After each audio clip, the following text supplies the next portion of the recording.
let's talk about the Champions League, shall we? Here is a look at the table as things stand after action this week. Bayern Munich, pretty perfect so far in Europe, and they are at the top, but joint top there with Arsenal and Inter just behind them. Liverpool round out the top 8, but at this moment, let's have a look at the odds. Who are the favourites to win it all this season? Arsenal just slight favourites over Bayern Munich in this one. PSG, the defending champions, right after them.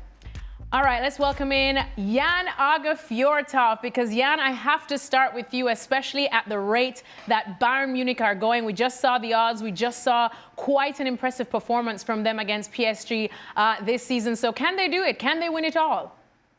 16-16 for them. Remember, 3 months ago, we said that the squad, or people said that the squad was not big enough, and now they're winning for fun. There is calm in the club.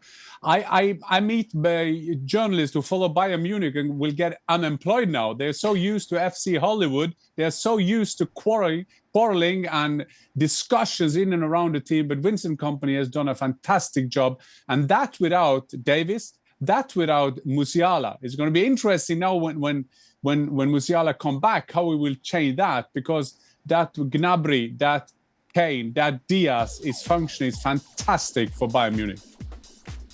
What's been the reaction in Germany? Oh, they've hated it. What's your reaction? They're all down in doom and gloom. No, I just want to know if now, compared to last season, people feel something's changed, that they should be the favourites, because according to the odds, it's still Arsenal. But don't listen to the odds. But listen, they used their second team. Anyway.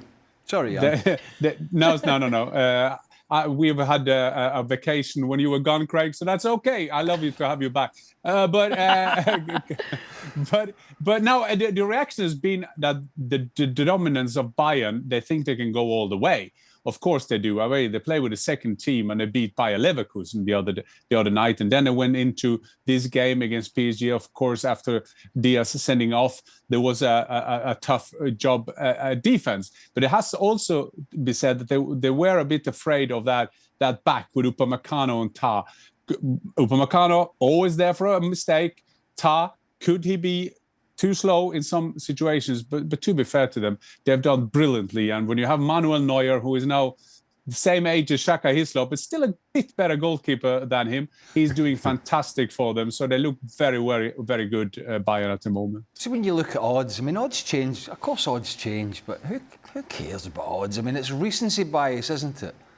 Liverpool are up there at 71, I believe. They couldn't win a game for toffee up until, a few days ago. Couple of days. What day is it? Thursday? Lost track of time. I must have had a vacation. Bayern are looking impressive, aren't they? To go to the defending champions and win so dominantly. Was it in Paris? Yes. Was it? Oh, right. Yep. Thought it was at home. No, they were good, and the way they played, there is a balance in their game now, which is good. But look, absolutely, this is it's absolutely a statement, and for all the reasons that Jan mentioned, we were talking. It seemed like a couple of months ago that the squad was threadbare and this was going to be a huge problem. Now, was there mistakes from PSG, as you saw there? Yes, there was. If you pitted these teams together, half a dozen times, would this be the result? You could argue it probably wouldn't be. And PSG grew into the season, if you remember, last year, and then they came like an absolute steamroller of a train.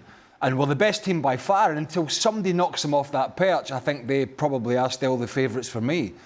Because they showed last year that they were able to do it when it matters.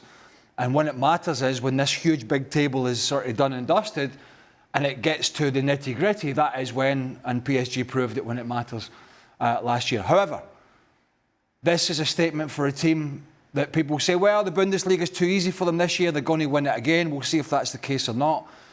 To do this in this manner so early is nothing but a shot in the arm of confidence. From Vincent Kompany's perspective, it's another feather in his cap in the meantime.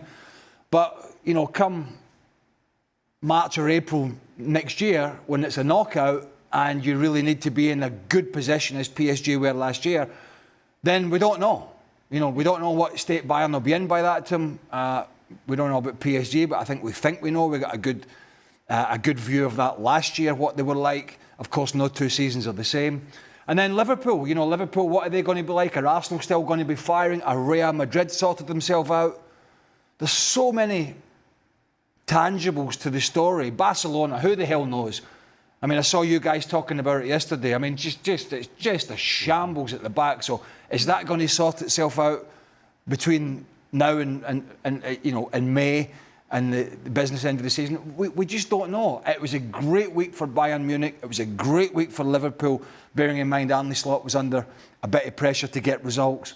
And Arsenal just keep steamrolling on. But, you know, from Bayern's perspective, I suppose they are going to be, they're the favourites with the bookies, they are going to be one of the favourites. The big question will be, you know, what state are they going to be in come February, March and April next year? That's going to be the telling story. And Shaka, the word that Jan used was balance. And that's, I think, what we're seeing with Bayern now. We knew that they were good going forward, but now they seem to have found that balance at the back. So with the Bayern that we're seeing now, do they look like the favourites to win it for you? Right now, keep in mind, we're still early November. We're, 15, 16 games into the season.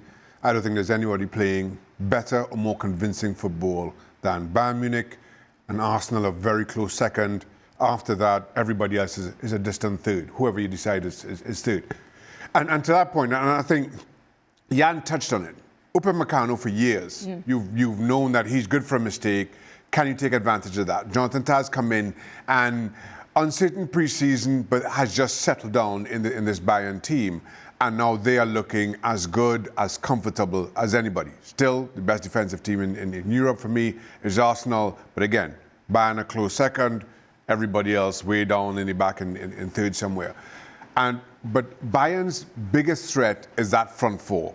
Yeah. Front four that, as Jan pointed out, is missing Musiala. But when you look at how the two wide men in Diaz and Olise operated, when you look at how Kane is able to drop into midfield and become a playmaker, and the runs of Gnabry on, this really is a fearsome Bayern side. And now, to Craig's point about PSG, and PSG were not at all good in the first half of last season, but nobody could deny that they were worthy winners given what we saw in the second half of the season, and in particular in that final against Inter Milan. Now, the thing that both Bayern and PSG maybe have in their advantage is you can make the argument that the league will be over in March, probably even sooner if Bayern continue the way that they are. And then between Luis Enrique and Vincent Kompany, they can rotate and change and bring and put out fresh squads just for the Champions League and manage that competition better than maybe an Arsenal can if Liverpool or Manchester City or whoever else decides to mount a title run. That may be all that separates the winner of the Champions League from the also-rans, those teams that are looking good right now. And that factor is playing firmly into PSG's. Is that an advantage or a disadvantage, a team winning the league early? Because we've had this discussion over many years. When PSG were failing to win the Champions League, some would say, rightly or wrongly, that the French league was too easy for them at the time. They were winning it at a canter, 15 points, and were taking the foot off the gas and lost a bit of sharpness. So where's the balance between the sharpness and the rotation? And to go back to another point about Bayern, if there is a potential weak point at the back, can we discuss where Arsenal's weak point is? No. Do they have a weak point? Is there a weak point? Is the weak point in the manager, or is the weak point in their side the fact that they haven't got over the line, Jan, in this competition? Is that their biggest weak point? The psychological area of we've never won this competition? I think you're 100% right. I even think that is the problem for them in the Premier League. The biggest opposition for them is Arsenal. Because Arsenal got to win over that. Arteta got to win over that being a pupil of Pep Guardiola. He has to win over that. And it's the same in the Champions League. You know, PSG managed to win it last season. Well, okay, we've done it. That was the big goal from the investors, from Qataris, and all that kind of thing. Bayern Munich, they know it. When you play for Bayern Munich, you are expected to come far in the Champions League. I mean, they take the Bundesliga for granted. It was interesting this week. Liverpool put out a C team against Crystal Palace. Vincent Kompany did it totally opposite. He rotated in the league and he put out the full team against Cologne in the cup because it's expected for them to go for the double. They go all the way for them. It's so important. I went to the Nottingham Forest Arsenal game, and I can always laugh when I listen to Nottingham Forest, champions of Europe. You can never sing that, and I think that is a part of the trouble, the challenge for Arsenal when the goals get tough. When we see April, when we see May, will they believe they can win it? If they do, that could open the gates. But till then, I think you make a very valid point, Craig. I still think that the big one for Arsenal, in my opinion, is the Premier League. Absolutely. I still think particularly for Mikel Arteta, is the Premier League.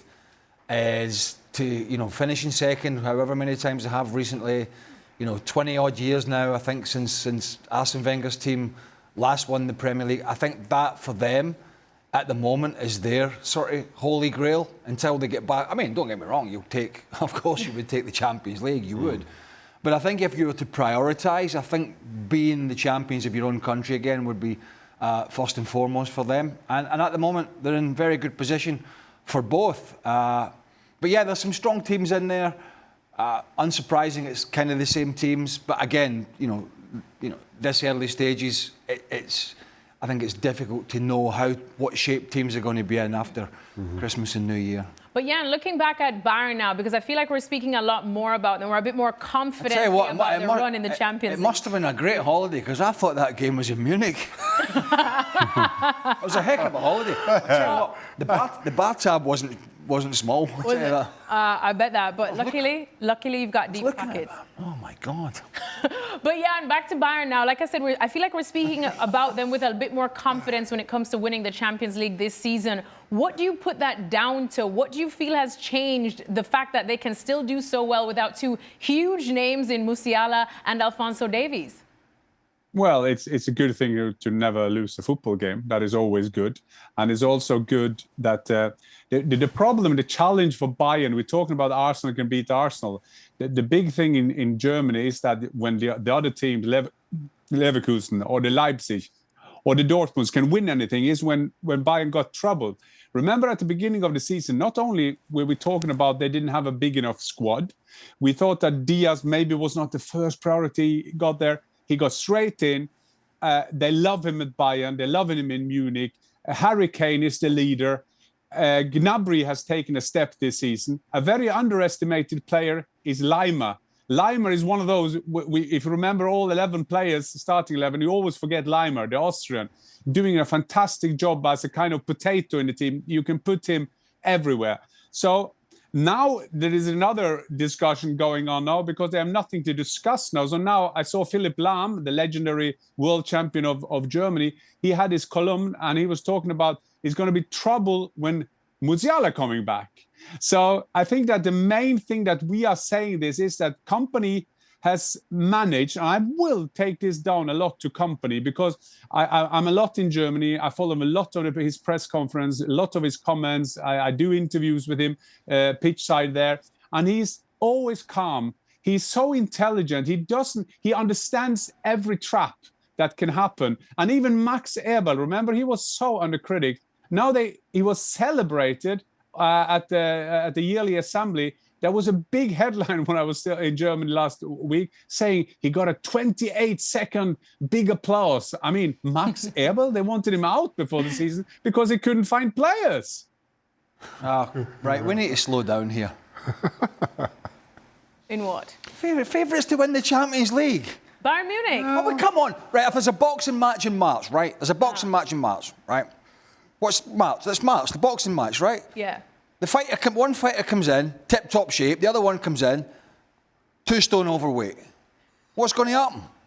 So we don't know, right? We don't know. Bayern Munich have done well at the moment. That's all it is. I'm not getting carried away with all this favourite for the Champions League. Program is cancelled. Program is cancelled. We're in November. Well, maybe the next game may be able to give you a clearer picture because Bayern do have to face Arsenal. Currently, the two favourites according to the odds that we don't pay attention to. Who would you give the advantage to? No Luis Diaz for this one, Shaka. No Luis Diaz, but listen, it's right now. I stand by. I think Bayern are playing the better football. I think Vincent Kompany and the way he's able to utilize this lineup and the versatility of Kane and everybody else around him. I just feel Vincent Kompany, I just feel Bayern Munich get the better of Arsenal, albeit in London. And now, again, I say that with no real conviction because, as I said before, I think right now the two outstanding teams in European football are Bayern Munich and Arsenal. Everybody else is a very distant third. Those two are very close together. This will be a really interesting game, albeit in November or whatever it is. But I think it's a moment, and in much the same way that Bayern came into this PSG game with a lot to prove, kind of great being perfect in Germany and a couple of Champions League games that you played. This was their first really big test, and they passed with flying colours. Now, similarly with Arsenal, I think this is a huge test for them. They've shown what they're about. They've matched everybody just about. Certainly domestically, I know they lost to Liverpool and the likes, but what you've seen from them of late has been simply outstanding. This is a test like no other, and I think they get over this hurdle, they really start to believe how good they are. Yeah, and this is going to be a test for Arsenal as well, but the difference is we're looking at Arsenal this season and they finally have that strengthening depth as well. Yeah, we haven't even noticed. Martin Odegaard has been out, Kai Havertz has been out, Jesus has been out, and they hardly don't notice it. I started the season being a bit critical to Arsenal because I thought they was too data-driven, it was too many set pieces and all that.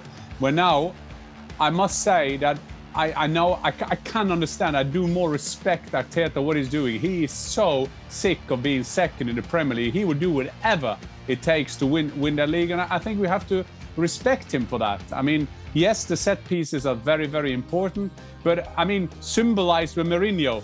I mean, they didn't have a striker. Jurker is out. He's coming. He scored 2 goals. I mean, there is something around them now. We can't know, though, is there winning culture in there? That we don't know at the moment, but for and to Shaka's point, to go to Bayern, that is a big, big test for them because we think that these players, because they are football stars, we think they are machines. These are people who live and die by self-confidence. And to go to Bayern and get a good result there will do they ever so good. I don't think they win though. I think Bayern would still beat them, but it's going to be a massive, massive test and a confidence test for Arsenal. Yeah, nothing more. I don't want to be the Grinch, but Well, go ahead. Fresh off holiday. But last year, think about PSG's results this time of the year. Yeah. I don't want to keep going back to it, but I think it's a good barometer. You know, they had so many iffy results in the Champions League. I can't remember them all. Atletico Madrid, I think maybe even Girona. They struggled and struggled and struggled. So, you know, we're sitting here talking about these games as if it's the be-all and end-all. It's a small acid test in a big long season. Not you know, you lose to Bayern at home, it's not the end of the world. You beat Bayern, doesn't mean you're going to win it. You know, it's like Bayern beating PSG. It's not the acid test. The acid test is, you know, because there's a comfort zone, particularly for these big teams of this huge table, right, and the new format. So there is a comfort zone of results and performance at this stage. There is not once it gets to the double header, and that for me, until the teams get there and they survive or don't survive the double header against the so-called big boys in the elite, I'm not in on who's going to win this and who's going to win that, because nobody would have predicted PSG to win it last year. Still, Craig. Yeah. Still, Craig. Just a quick point to your point of the big table. I think what we've learned this season is that the teams have learned what happened last season. Because remember, it was not all teams that were in that comfort top 8 zone. I mean, so you see a lot of the top teams now just going for it, understand they have to be there all the time. I'm with you. We can't now predict who will win the Champions League, but I think that you're doing the basic now. Remember, they're playing 2 games in January too. I mean, this getting in this group stage will go on, and have a look at the table now. They don't want that double thing straight after. They want to be among the top 8, and I think that's what we can learn now, how they're building up to that momentum. I think that is the advantage of this big table. But when we talk about, for example, Barcelona struggling at the moment, I had a look at their program rest of the season. I mean, they're playing Slavia Prague, they are playing Copenhagen, so they will they will get 13, 14 points. I mean, they would definitely go through on that. But still, I like that format and that the clubs have learned from last season's experience.